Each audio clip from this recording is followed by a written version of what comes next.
Gospel according to Matthew. Glory to you, Lord. People brought little children to Jesus for him to lay his hands on them and say a prayer.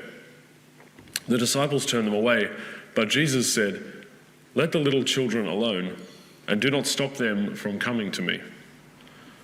For it is to such as these that the kingdom of heaven belongs." Then he laid his hands on them and went on his way. The Gospel of the Lord. Praise to you, Lord Jesus Christ.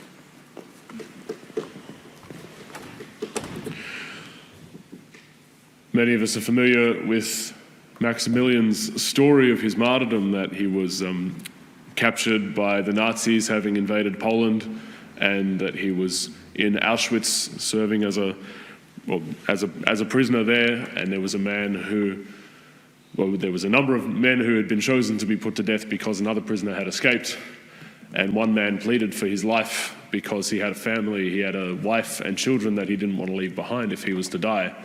And Maximilian, being a celibate and a priest and religious, he offered his life in the place of that man. And then after several weeks in a starvation bunker, he had to be put to death by the Nazis with a lethal injection.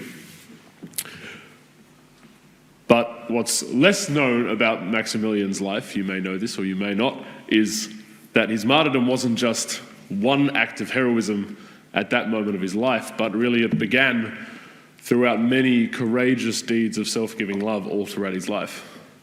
So as a young man, he gives himself to the Lord, giving up his life, as it were, to become a religious with the Franciscans, and then goes on to become a priest. He gave himself passionately to the work of building up the kingdom. He spent time in Japan, I believe it was, as a missionary. He founded monasteries and did great work with his order. He was really passionate in pouring out his energies for stirring up, building up the laity in Poland. There were several lay movements that he was involved in, particularly with the patronage of the Immaculate Virgin Mary.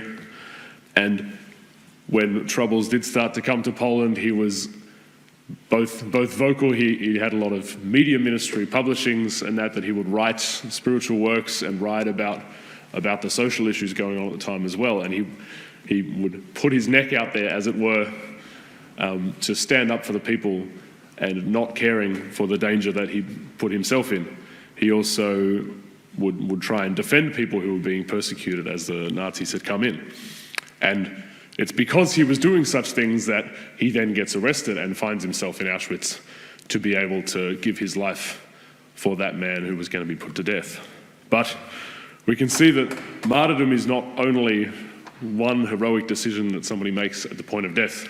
Some of the martyrs we celebrate as our saints had simply made a conversion choice at the moment of death, but there are many, like Maximilian, who had led a whole life of self-giving love, a different type of martyrdom that had led up to that point. And there are many saints who may not have ended up giving their blood literally for the sake of the kingdom, but had given themselves, had died to themselves in following the Lord all throughout their lives. So as we seek Maximilian's prayers today, and as we seek to be inspired by his life, let's not think of martyrdom that might happen to someone who's in a country where Christians are persecuted in a more bloody way than they might be in Australia. Let's not presume that martyrdom is something that might happen in some dramatic moment some other time. But there are ways that the Lord's calling us to die for the sake of faith and for the sake of his love today. That might be as simple as giving up our own time to care for someone else, to listen to them patiently in their struggles. That might be the death to self when we don't want to come to prayer anymore, but we cling to the Lord anyway against our strongest inclinations. That might be acts of generosity through the resources that we have to serve others. But the pattern of the death and resurrection that Jesus gives us is the pattern for our whole Christian life. Not only demonstrated in the moments when the martyrs have given their life, but there's an opportunity for us to die in every moment of every day in faith and in love. And therefore, there's an opportunity to join ourselves with Christ that we might see the fruits of the risen life that came through his death.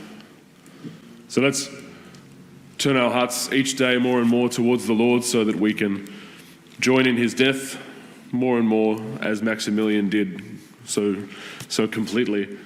And as we join in his death, that we may join in his glorious life more and more.